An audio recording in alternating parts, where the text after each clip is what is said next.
Que Jesus os abençoe. Vocês sabem que o próximo sábado é o dia de entregar feirinhas dos idosos. E nós estamos precisando de muita coisa. Eu gosto de pedir e gosto de receber. Mas fico mais feliz quando eu vejo a fisionomia de um idoso recebendo sua feirinha. Com certeza vocês não faltarão. Que Jesus abençoe a todos e muita paz.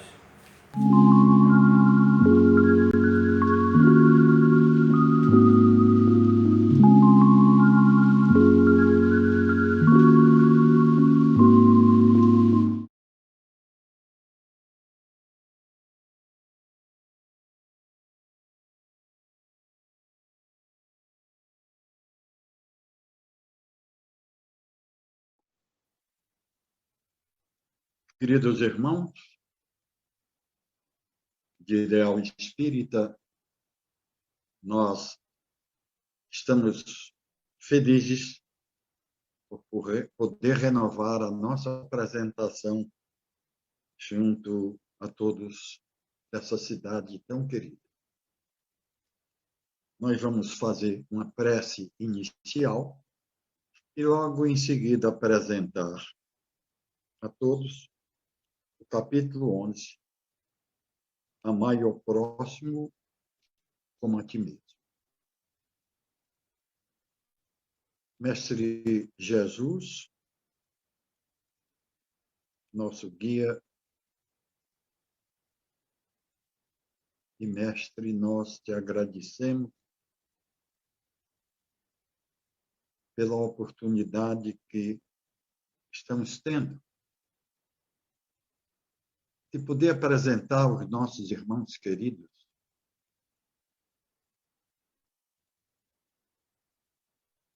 um pouco dos teus ensinamentos trazidos a nós outros há mais de 2000 anos. Não compreendido ainda hoje entre alguns seguidores deles, mas somos felizes por ter abraçado o Senhor Jesus, a doutrina espírita, que através das suas obras esclarece-nos de forma mais coerente e clara. Portanto, nós agradecemos a grande oportunidade de trazer para os nossos irmãos um dos temas do Evangelho segundo o Espiritismo, na certeza da presença dos irmãos responsáveis por esses minutos, para que tudo possa sair dentro da simplicidade e clareza. Agradecendo a tua presença, amiga, nós pedimos a tua permissão para dar por iniciados os trabalhos dessa noite.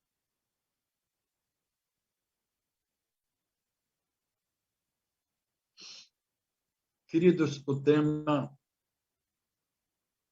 é de uma importância fundamental, porque é da fala do Cristo, quando perguntavam a ele qual o mais importante mandamento da lei de Deus. Todos nós sabemos que o princípio do monoteísmo foi cercado de dois fatores importantes. Primeiro, os ensinamentos divinos, que ainda hoje as pessoas chamam de lei, mas que são ensinamentos enviados por Deus através dos seus mensageiros para nos orientar sobre a vida, facilitar-nos a viver. logo com o trabalho de Moisés, foi criado paralelamente a lei civil, ou seja, as mesmas leis que regem o comportamento do povo na atualidade e sempre. Os ensinamentos divinos imutáveis. O dos homens, ou a lei mosaica, mutável, de acordo com o comportamento humano, que nós conhecemos, evolui sempre na proporção em que os seres se esclarecem. E a base fundamental para que esse esclarecimento necessário ao ser espiritual e atualmente humano, reencarnado, ele tem como base fundamental a lei imutável. Os fariseus, evidentemente que não gostaram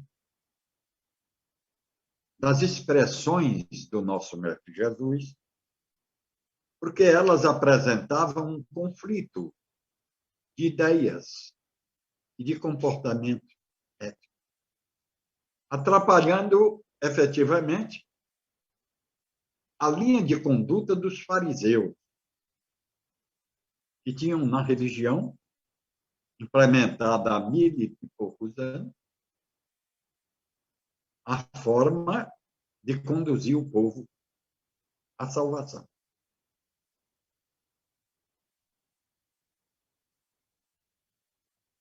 Jesus, evidentemente, utilizou em algumas apresentações suas a linguagem da época para se fazer entendido, porque ele lançava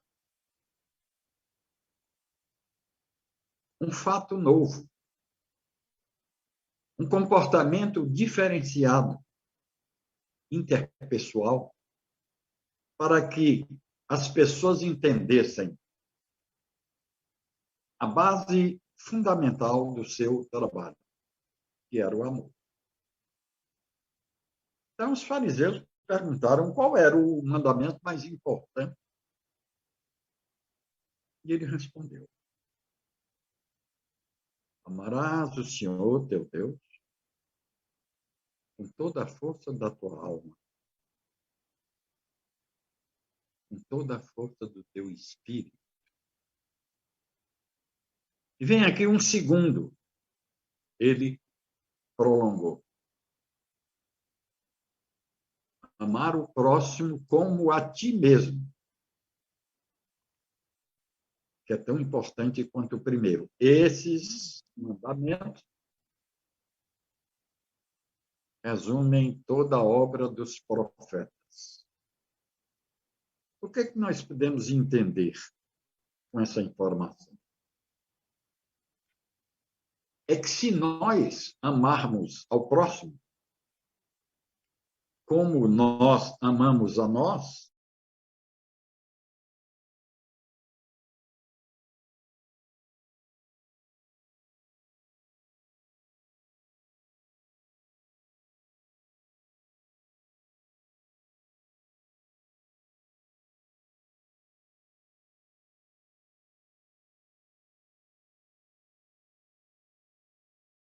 coisa a gente entende que se nós quiséssemos para o outro aquilo que nós queremos para nós, ninguém faria mal a outra.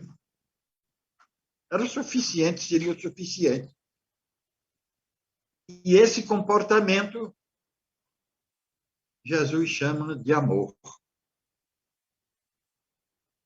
E, lamentavelmente, ainda não entendem, porque infiltrou-se no processo da vida reencarnatória ideias diferentes, ideias novas, implementações artísticas dentro do viver. Surgiu, então, sábios, como Platão, que traduziu mais ou menos o amor. De lá para cá, os nossos médiuns, poetas, transviaram o amor para uma coisa que nem sempre é muito sublime na contemplação dos que acham que estão praticando.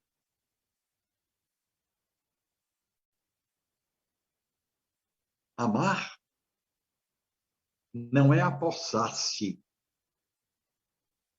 como uma grande maioria assim pensa. Não é apoderar-se daquilo que você gosta, pessoa ou objeto. Isso não é amor. Isso é um outro comportamento. É como se dissessem, por exemplo, ao ouvir de um jovem, e a gente ouve bastante, eu estou apaixonado por Maria, ou estou apaixonado por João. Se eu estiver por perto, eu vou dizer, meu querido, pois deixe essa paixão passar, porque ela é uma doença, é um desequilíbrio, porque cega. O amor é efetivamente o contrário do que nós pensamos. É a renúncia, é o perdão, é a caridade acima de tudo. Não a caridade implementada pelos nossos antepassados, que é dar esmola. Não, é a caridade que envolve um comportamento, um perdão, uma indulgência. E compreender, queridos irmãos, de que somos seres diferentes, apesar de termos sido criados dentro do mesmo estilo e padrão. Ficando doravante por conta de cada um, o sucesso ou o fracasso na jornada das vidas. Porque o Espiritismo, dentre outros princípios, apresentou-nos de forma cristalina a reencarnação, que nos fez entender uma série de questões até então não desvendadas e apresentadas como misteriosas. Inclusive, o chefe do mistério era o próprio Criador. Deus é misterioso. A doutrina espírita esclarece diferente. Deus é cristalino. É a inteligência suprema do universo. Causa primeira de todas as coisas. Portanto, o maior mandamento seria amar a Deus. Isso foi apresentado por Moisés. Mas Jesus implementou um segundo tão importante quanto o primeiro. Amar o próximo como a si mesmo.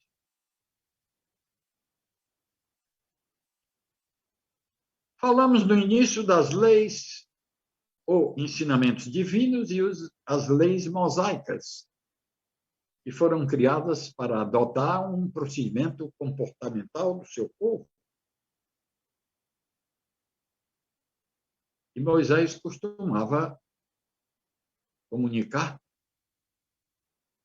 que todas aquelas ideias da organização humana eram orientadas por Deus. E foram e são. Entretanto, é preciso que se saiba. E tudo que vem de Deus não é interpretado da mesma maneira, porque somos seres diferentes. Uns estudaram, outros não. Entra a implementação de crer, que as religiões chamam de fé, é preciso ter fé. Quem tem fé é aquele que crê. E a doutrina espírita enfoca essa situação dentro de uma esquemática totalmente adversa. Crer não é simplesmente acreditar naquilo que eu não posso decifrar. Crer é entender aquilo que Deus apresentou-nos através de várias colocações, ideologias, inclusive. A necessidade, queridos irmãos, do estudo contínuo.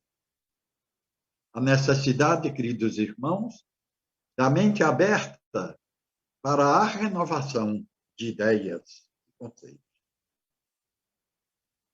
Para que se entenda que a fé ela tem que ser raciocinada.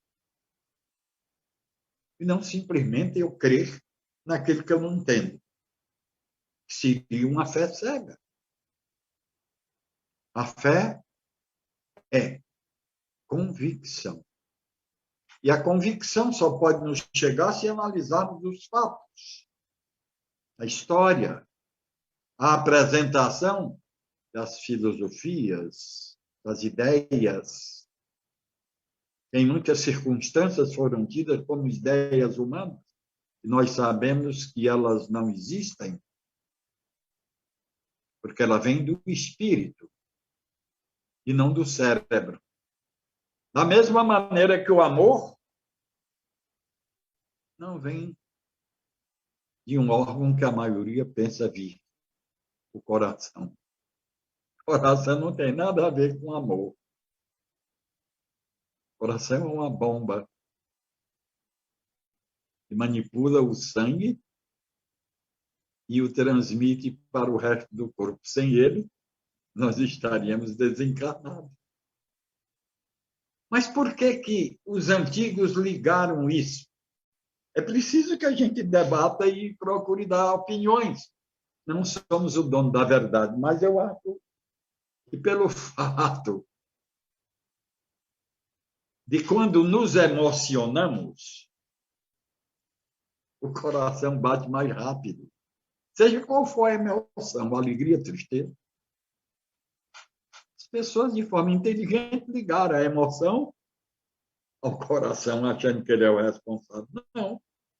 É porque a adrenalina correndo rápido, o coração necessita bater mais rápido, senão entope tudo.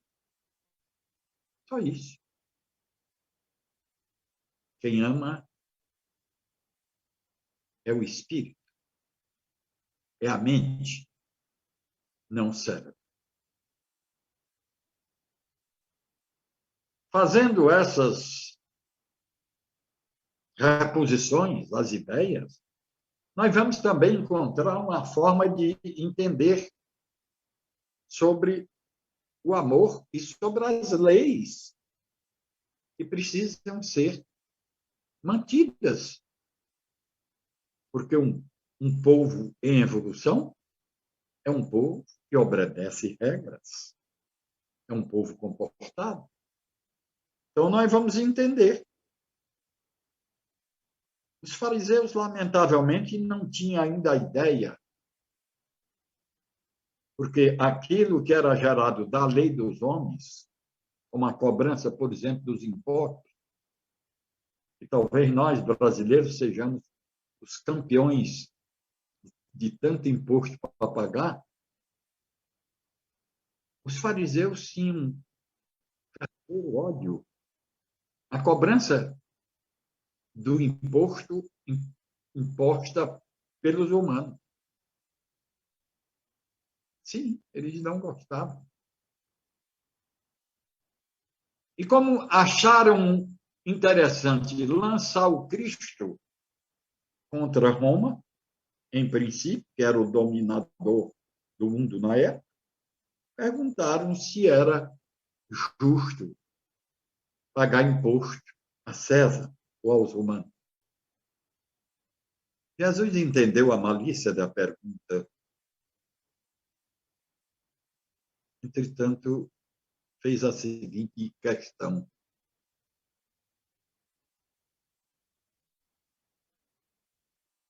mostre-me, por favor,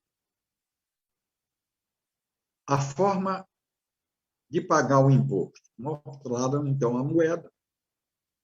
Pagava o imposto, como ainda hoje a gente paga o imposto com a nossa moeda.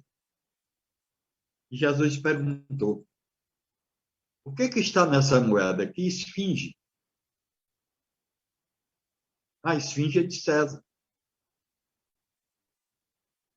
Ele disse: então, dai a César o que é de César e a Deus o que é de Deus. Essa foi uma saída didática fantástica para mostrar, queridos irmãos, que nós temos obrigações como humanos e temos deveres para com Deus. E a filosofia cristã, dentre tantas outras vantajosas e belas filosofias apresentadas em outras épocas por grandes líderes e mensageiros de Deus também. A cristã é a mais pura e a mais perfeita, sem críticas demais. Porque ela fala sobremaneira sobre o amor ao próximo. E Jesus foi peremptório em nos recomendando: amai os vossos inimigos. Saibamos agradecer a quem nos corrige as falhas, guardando-nos o passo em caminho melhor. Olha que coisa maravilhosa. Não era só amar o próximo, é amar também os inimigos. E nós não entendíamos antigamente o porquê dessa animosidade criada interpessoal. Não entendíamos. Aí é mistério. Por que eu não gosto de fulano?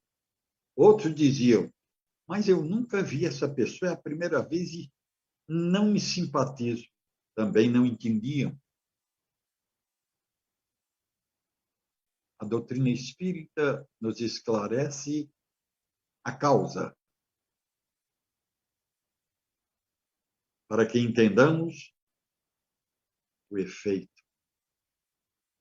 Os inimigos são as criaturas que conviveram conosco em outras épocas e que a bondade divina nos oportuniza voltar com elas para anular de vez a intriga, a desavença. Por um fato simples, queridos irmãos, é que nós viemos novamente a um planeta para amar. Tem gente que diz: eu vim para sofrer. Não, ninguém vem aqui para sofrer. Todos nós viemos para avançar, para progredir. Aí desaparece de vez a figura da salvação, que não existirá jamais. Ninguém se salva. Todos avançarão. Todos progredirão. Todos, sem exceção, tornar-se-ão espíritos puros. É esse o destino da humanidade. O amigo é uma bênção. O inimigo, entretanto, é também um auxílio, se nos dispormos a aproveitá-lo. Observemos isso. E aproveitemos isso, porque é uma grande chance de desenvolver em cada um de nós o amor que tantas criaturas ainda desconhecem. pensando que amar é apostar-se. Tem coisa mais esdrúxula ainda.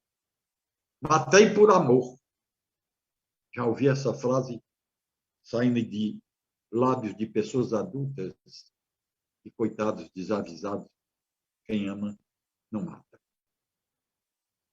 Porque o amor envolve, como dissemos, a piedade, o perdão, a indulgência.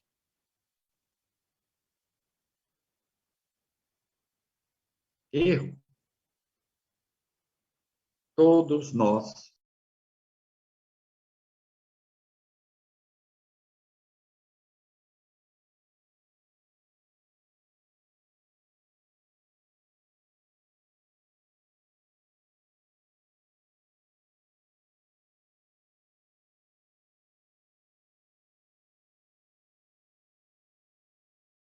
um ensinamento fantástico, porque ele nos orienta e nos ensina a respeitar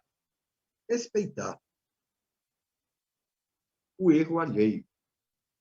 Por uma razão tão simples, queridos irmãos. Nem todos ao renascer. Portanto, essa base fundamental do equilíbrio espiritual se dá de forma natural, porque, em linhas gerais, o maior percentual de criaturas tem família. Mas existem criaturas que tiveram famílias desavisadas, ainda dentro de um esquema que é muito natural no ser que renasce, instinto. No princípio, nós temos instinto. No percurso do desenvolvimento, nós temos sensações. E buscando o aperfeiçoamento, nós encontramos de forma natural os sentimentos. E são eles que regem a vida no sentido natural do progresso espiritual. Sentimento. Instinto e sensações, entretanto, existem. E nós precisamos saber por que existem. Nós sabemos a resposta. Por falta, quiçá, de um princípio básico educacional. Quando alguém cai no erro, estendamos-lhes os braços em socorro do irmão, evitando a crítica que apenas o precipitará à queda. Amanhã poderá ser a nossa vez de cair também, porque vivemos num mundo ainda em desenvolvimento, de provas e expiações, e isso é muito natural nesse estado de coisas. Nós só vamos atingir o último degrau de uma escada evolutiva se tivermos que passar por todos os outros degraus, que são auxiliadores para que atinjamos o último. Não se dá salto. Nós temos progressos. E o progresso depende de cada um. Não existe, queridos irmãos, o que nos orientava os antigos. Peça a Deus a felicidade. Peça a Deus a paz. Ajoelhe-se. Reze.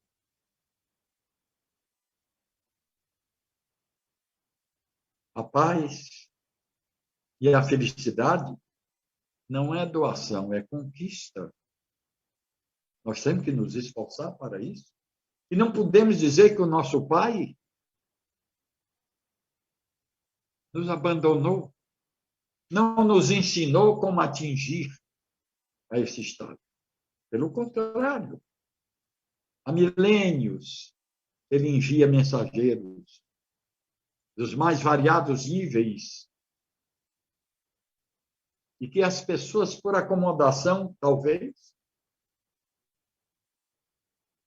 aceite a primeira informação. E aí ficam, estagnam-se, não avançam.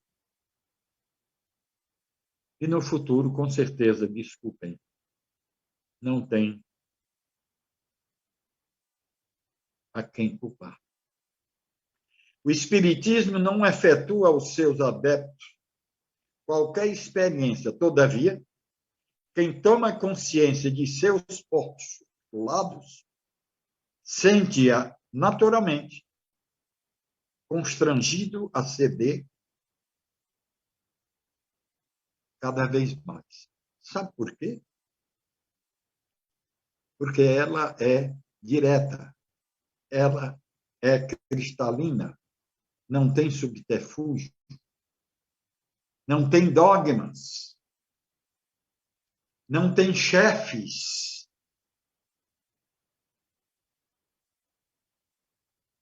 Não tem representantes de Deus. Tem filhos de Deus, trabalhando, se possível, uníssonos, para que cheguemos à verdade dele, Deus, não a nossa. Porque a verdade ainda, lamentavelmente, não existe. Lei do amor, que é um dos itens do capítulo que estamos apresentando, informa-nos que ela é uma lei que precisa ser analisada, estudada, porque sem cumpri-la, nós não vamos entender. Ai, você é obrigado a amar. Ninguém é obrigado a amar ninguém. Eu vi isso dos meus avós. Você é obrigado a me amar, que eu sou seu avô. Não, não sou obrigado. A obrigação do avô é fazer com que eu o ame. Olha como é diferente. Os pais, no mesmo tipo de comportamento. Conquistar aquilo que, quem sabe, já conquistou, porque, às vezes, nós temos os filhos que já eram nossos amigos.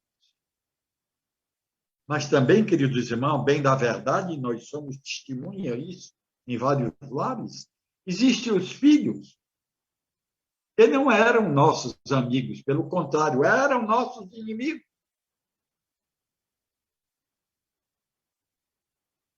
E cabe ao espírito que voltou primeiro, ou seja, o pai ou a mãe, dedicar àquele a quem não foi muito afetuoso consigo uma estratégia renovada para transformar o inimigo em amigo. Por isso que o Cristo nos alerta: amai os vossos inimigos, porque é um dever. É um dever. Quando estamos no mesmo ambiente onde existem desafetos, não é por castigo, é por oportunidade. E essa é uma oportunidade muito feliz. Deus nos apresenta alguém que nós precisamos transformar a energia, minha e dele, para aí sim atingir o que é o dever de cada espírito. Amar ao próximo como a ti. Não estamos dizendo que isso é um comportamento fácil de ser executado, não, querido. Entretanto, no princípio, nós dissemos que há uma necessidade premente de estudar, de analisar. Não é só ouvir as palestras, é ir em busca do entendimento, para que o meu raciocínio comande o meu espírito daquilo que ele ainda não tinha ou não tem certeza. É o que nós chamamos de convicção, é o que nós chamamos de fé raciocinada. Compreendendo o trabalho de Jesus, e a maioria não compreendeu. Você pergunta a alguém por que Jesus esteve aqui? Para nos livrar do pecado. E a resposta: tem nada a ver. Jesus não esteve aqui livrando ninguém de pecado, porque se tivesse, esse mundo estaria numa condição muito melhor. Quantas centenas de pessoas que cometem o que chamam de pecado ainda existem? Jesus então salvou? Não. Jesus nos oportunizou observar os seus ensinamentos, praticando-os. Porque também é muito simples, não há muita dificuldade em raciocinar. Quando você forma-se numa determinada profissão, você sai da faculdade sabendo só teoria. Você vai se tornar um bom profissional quando você começa a praticar essa teoria no dia a dia. É assim com o advogado, é assim com o engenheiro, é assim com o médico, é assim com o dentista. Enfim, toda e qualquer profissão, o cidadão notabiliza-se nela quando torna-se hábil, preparado. E o preparo só vem com a prática, queridos amigos. O amor precisa anular várias deficiências humanas. Não foram ensinadas nem geradas pelo Criador. O egoísmo é um deles. O desejo de querer para si tudo de bom, o resto que se dane. Isso é egoísmo. O orgulho, quando queremos nos situar como se fôssemos seres superiores aos demais, porque eles sabem pouco, ou porque tem uma pele negra, se é negro, é diferente de mim, sou branco. No passado, queridos amigos, houve uma ideia esdrúxula de que os reis tinham sangue azul. Vocês devem ter ouvido falar nisso. O sangue do rei é o mesmo sangue do pior pé rapado da sociedade. São ideias geradas da vaidade e do orgulho, e também é proibitivo ao desenvolvimento do amor. Você não pode amar se você ainda tem um sentimento egoísta, orgulhoso ou vaidoso. Nós temos que ser simples, sem vaidade.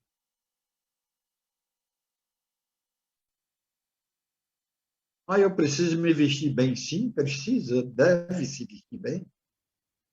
Deus não condena isso. Mas não se faz necessário usar num determinado ambiente roupas que só os milionários conseguem comprar. Não vai ser a roupa que vai mostrar o valor de cada criatura. Não vai ser o carro, nem a mansão, a casa. Não. O valor da criatura está em si, não nas coisas que o rodeiam. É essa a diferença. Você precisa saber. Mas eu gosto de morar bem. Não tem nenhum problema. Mas morar bem não significa morar de forma luxuosa, onde você faz por prepotência, para mostrar a outrem o poder que você tem financeiro, não se faz necessário disso. Você pode morar bem, confortavelmente, sem exorbitar, sem demonstrar vaidade ou orgulho por isso. Se sabe muito, não se envaideça de saber. Aproveite sua sabedoria para esclarecer pessoas menos sabedoras daquilo que o mundo busca de forma ávida, a verdade. E Jesus alertou: conhecereis a verdade vos libertará. Sim, porque é a verdade de Deus que vai fazer com que eu dê saltos espirituais. A gente fica, às vezes, penalizados ao ler mensagens através da internet de irmãos nossos que dizem que a vida é curta e tem que ser aproveitada. A vida não é curta porque ela não tem um determinativo. A vida é a vida. Ela tem um princípio, pronto, e não tem mais fim. Portanto, não é curta. Ah, mas que eu estou falando da vida material, sim, mas lembre-se que mesmo sendo matéria, mesmo nós que estamos nos vendo, nós somos espíritos imortais. É indispensável manter o espiritismo, qual foi entregue pelos mensageiros divinos, sem compromissos políticos, sem profissionalismo, sem personalismo, sem personalismo deprimente, sem prurido de conquista a poderes terrestres transitórios. Nós estamos aqui, queridos irmãos, transitoriamente. E feliz daquele que aproveita essa transitoriedade de forma ampla, observando o que é coerente. O que é coerente? Comportamento ético, moral. Ah, mas nós somos seres políticos, somos. Mas isso não se faz necessário que nos envolvamos com a política a tal monta e esquecer a responsabilidade do ser espiritual, que é nascer, viver, morrer, renascer, progredir sempre. Tal é a lei. Tudo é tão simples, porque quando a gente descobre o papel do ser espiritual no atual momento de transição, nós vamos entender que é possível, sim, com um trabalho uníssono da população da Terra, mesmo atravessando um momento tão difícil como esse pandêmico, que anula a jornada de milhares de espíritos. Mesmo assim, nós devemos continuar a trabalhar para transformar o nosso planeta, que é a nossa casa atual, em um mundo de regeneração, onde o mal não vai se anular, entretanto, vai diminuir de forma sensível, fazendo com que os nossos antepassados, ao voltarem a um planeta, o encontrem dentro de um padrão afável, amável, confortável. Espíritas, amai-vos. Espíritas, instruí-vos. Muita paz.